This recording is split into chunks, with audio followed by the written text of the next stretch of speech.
اتنے بڑے مفتی طارق مسعود صاحب، ان کی پیچھے بڑے اپنے کیچڑ اچھلنا شروع کر دیے، ان کی سر کو تن سے جدا کرنا چاہ رہا ہے، ان کے جان و مال کی حفاظت کی بجائے ان کے جان و مال کو نقصان پہنچانا چاہتے تھے۔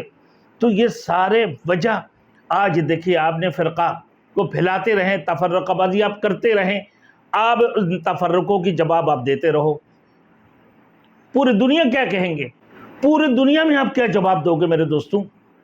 کہ آپ عالم دین ہو، ایک قرآن کو ماننے والے ہو، ایک حدیث کو ماننے والے ہو۔ پھر میرے دوستوں حالانکہ اختلافات تو اتنے بڑے نہیں تھے، چھوٹے چھوٹے باتوں کے اوپر اختلافات، اہل سنت والجماعت مسلک بریلوی مسلک دیوبندی کے اندر چھوٹی سی باتوں کے اوپر اختلافات ہے، حالانکہ اتنے بڑے لمبے اختلافات بھی نہیں ہیں، لیکن اس کی باوجود بھی آپ علماء دیوبند کو گستاخ رسول اور کافر تک کے فتویٰ دینے میں آپ لگے ہوئے ہو، تو آج آپ کو دوسرے لوگ کافر کا فتویٰ دینا شروع کر دی۔